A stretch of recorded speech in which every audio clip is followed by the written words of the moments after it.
What's up, lovelies? My name is Dr. Lisa Mateka, and I help those with cancer navigate their inner journey towards health and wellness on all levels, physically, emotionally, mentally, energetically, to stack the odds in their favor and self-realize wholeness without having to suffer and figure it out alone.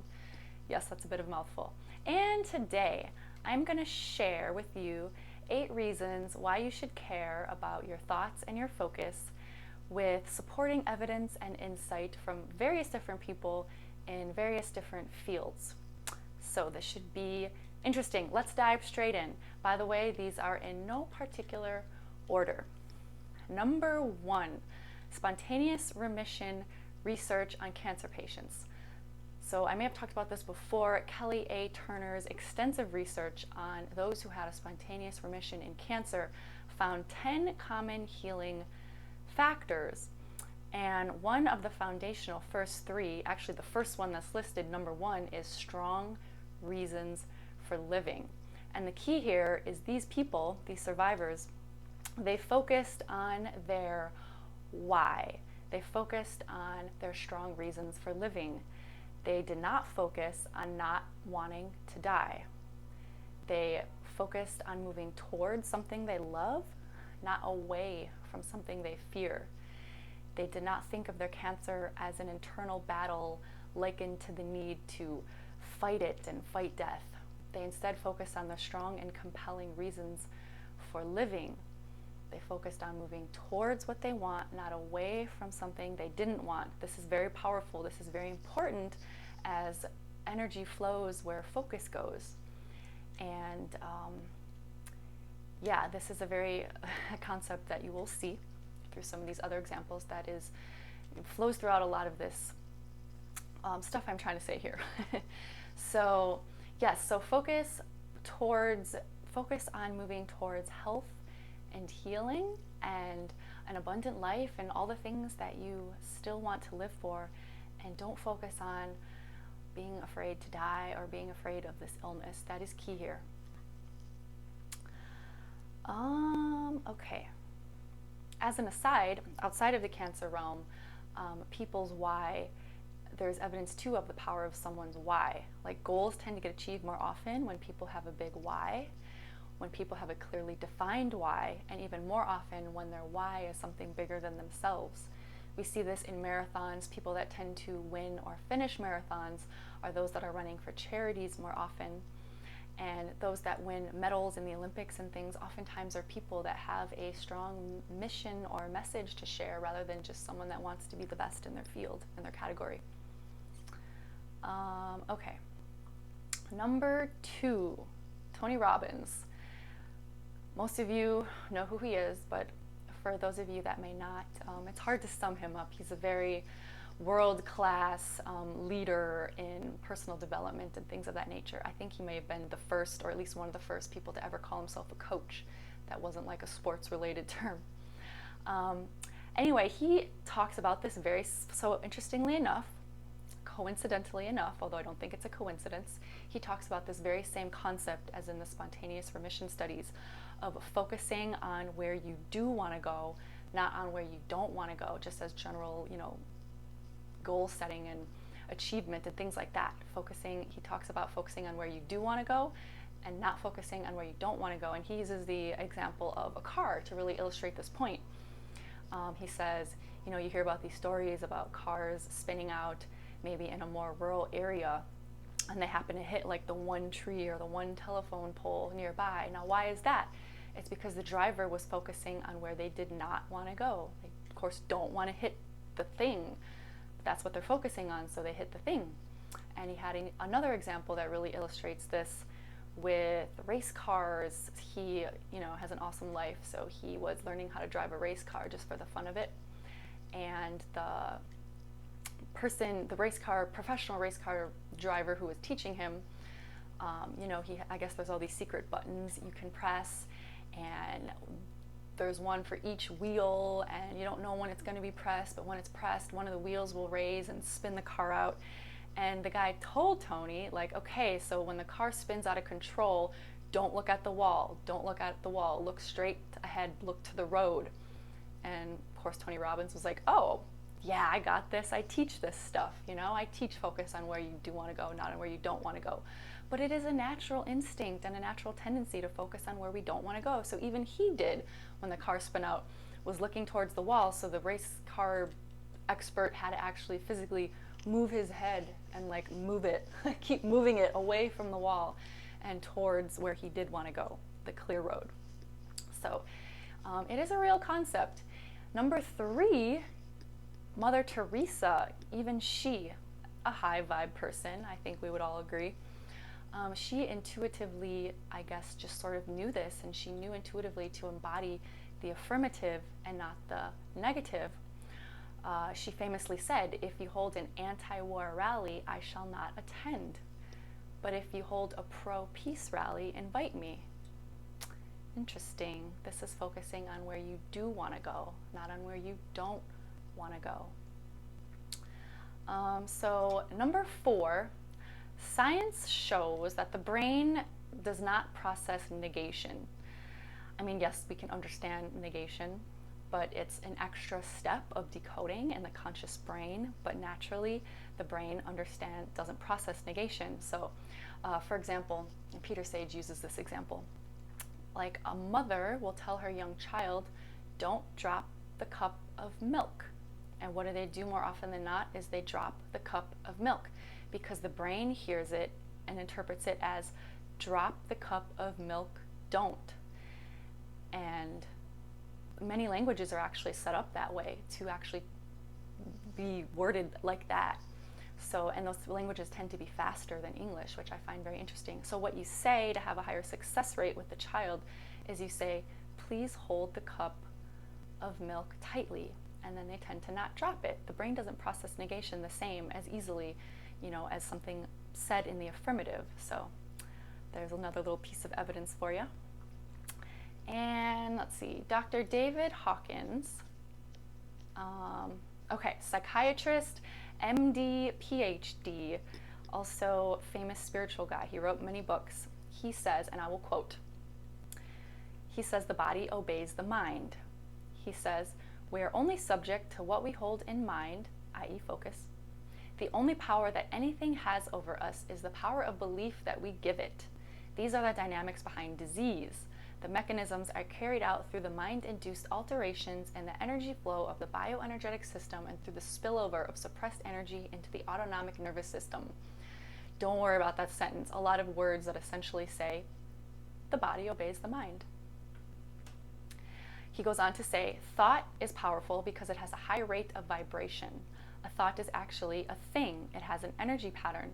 The more energy we give it, the more it has to manifest itself physically. And there's examples of this that he gives. Examples such as the placebo effect. Examples such as the physiological changes that occur under hypnosis. Or how about the fact that people with DID, dissociative identity disorder, formerly known as multiple personality disorder, each of those personalities in a single person will have marked physiological differences. Differences in EEG, EKG, electrical skin response, language pattern, vision as evidenced by differences in intraocular pressure, allergic responses. Certain personalities will be allergic and some won't. IQ, menstrual periods, all kinds of stuff. Handwriting, pain thresholds. So yeah, it's very interesting. Cerebral hemisphere dominance. All right, number 6, the power of meditation. Now, of course, this could be a whole video, but I'm just going to talk about a couple things about it. Something such as the Maharishi effect, which was when large groups of people come together to meditate, i.e. a large number of people focusing. Phenomena occur such as just as little as 5,000 people can decrease crime rates by 70% in the area that they focus on. So there really is something to this, you guys. There really is. And then, of course, many studies show the physiological changes that can occur when one is meditating, differences in the ratio between white and gray matter, the activation of the left prefrontal cortex, which is like where positive emotions are, high amplitude, gamma wave synchrony, all kinds of stuff. You get the idea. And then experienced meditators tend to live a healthier and more fulfilling life. Why? Maybe it's because they know how to focus. Number 7, Dr. Masaru Emoto. So he's famous for his research with water and like the memory of water, and by showing that, I dropped something, sorry. By showing that saying certain words to water actually will physically change the molecular structure of the water, as well as the ice crystals that form, and microscopically. So saying negative things with negative intentions, such as, you disgust me, you make me sick, it looks very asymmetrical, clumpy, disorganized, very high level of disorganization, quite frankly, just ugly. And then saying things with more positive intention, like thank you, I love you, the molecular structure of water and the ice crystals are highly organized, mathematically precise, symmetrical, geometric. They look like beautiful mandalas. It really is something. And when you think about it, so yeah, this shows the power. So, I also wanted to say, and it's not so much about the words themselves, but of course the thoughts and the intentions, i.e. the focus behind the words that are doing these sorts of things. And when you think about it, we as human beings are 75% water. Like, we are water. So monitoring our self-talk is really important. Be nice to your water, please. And brings us to number 8, the law of attraction. So this is another concept that very much operates by these principles of focus, and focus on what you want, not on what you don't want. Or perhaps more accurately said, all of the other examples and things I've given are operating under this governing law. Whether you believe in the law of attraction or not, or understand it fully, is not really relevant here. It's just, the point I'm getting at is, let this be just yet another documented example of a huge body of information that's out there that also states to focus on what you want, not on what you don't want. But if you want to, I'll just briefly sum up the law of attraction for those of you that don't know, that might be curious. So whatever vibration you are, whatever frequency you are vibrating at, since everything in the universe is energy, everything is vibrating at a particular frequency. And the frequency of humans can be altered. We actually can change our frequency via our thoughts and our emotions. It's the thoughts and the emotions we feel and think the most often, i.e. focus. And this particular frequency we give off via magnetic pull is going to pull similar frequencies to us. So that's why people try to use this to get what they want in life, by trying to basically vibrate that frequency of what they want by thinking about it often, and by feeling good, by believing that they're actually going to get it, by believing that they already are it and it's coming. To sum it up briefly. So an important point here, though, is with this law of attraction, a very big concept is focusing on what you want, not on what you don't want. Because if you focus on what you don't want, you're going to be attracting more of that to you. You're going to be bringing more of what you don't want to you, because that's what you're vibrating at.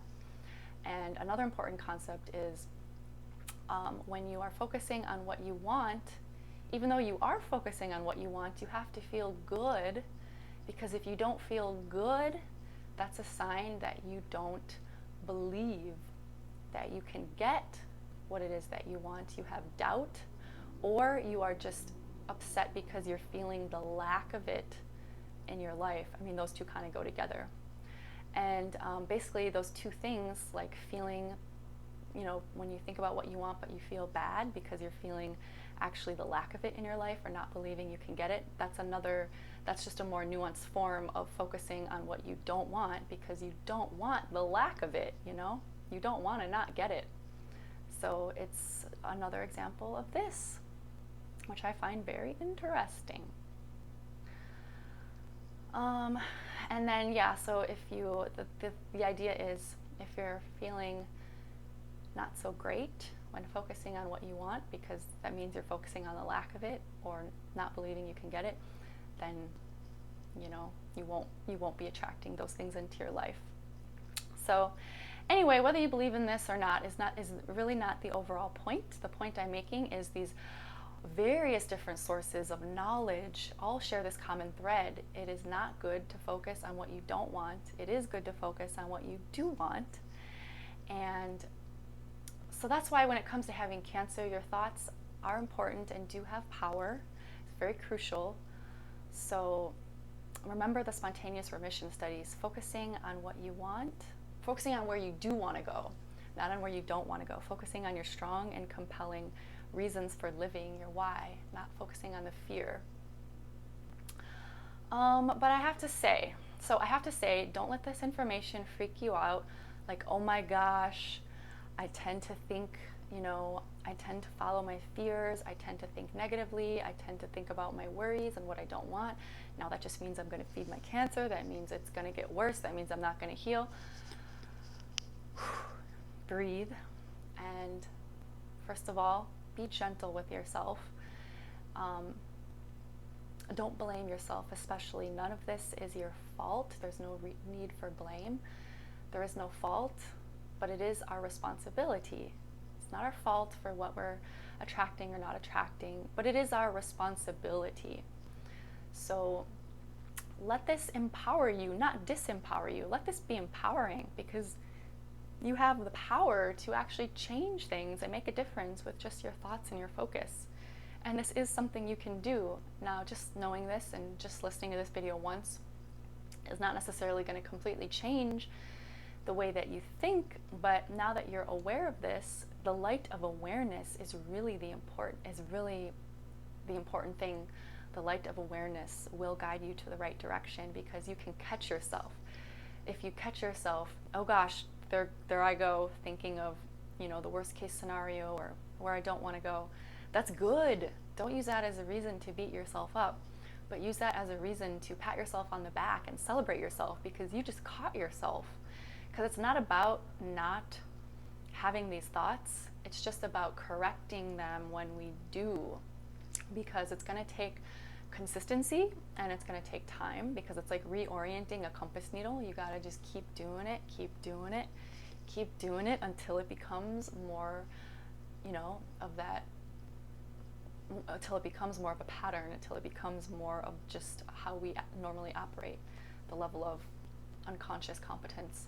So it just takes time. So every time you catch yourself, that is literally a cause for celebration, not a cause for beating yourself up. And then you celebrating yourself is also going to help you to be, having that positive mindset. And I can also give you a couple tactics, okay?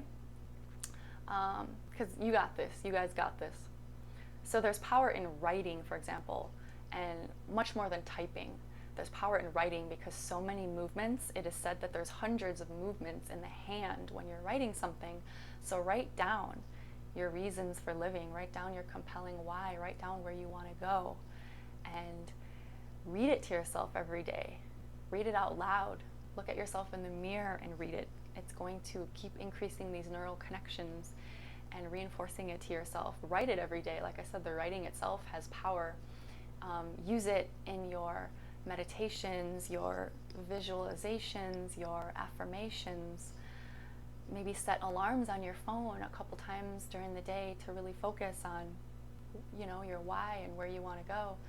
And yeah, like every time you catch yourself, celebrate and just think about, you can neutralize that action by thinking about where you do want to go. And those sorts of things. And there's some other things you can do as well.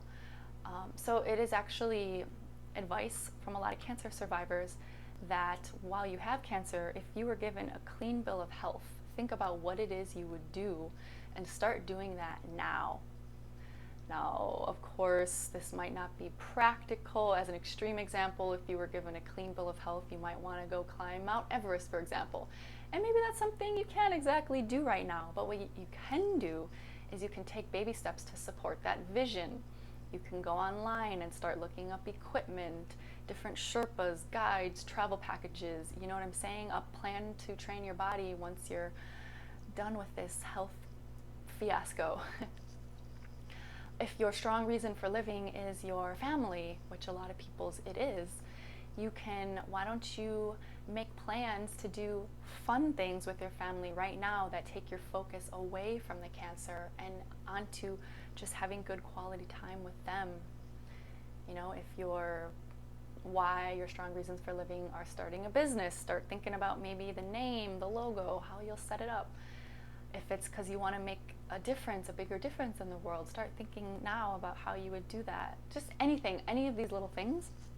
Or say you have travel plans, that's what you want to do. You need to travel the world still. Start picking up language books or, buying luggage if you need to. Just these little things you can start doing now. It really takes your focus to where you do want to go, and it steers your mind away from where you don't want to go. So there's little things you can do, and yeah, like I said, the light of awareness in itself will help.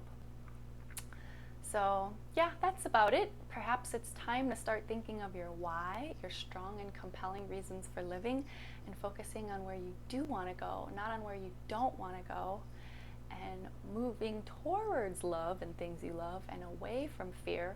Now remember, fear will always be there. Don't try to just get rid of it completely, because that's not necessarily a goal that we need to attain. That's almost an unattainable goal.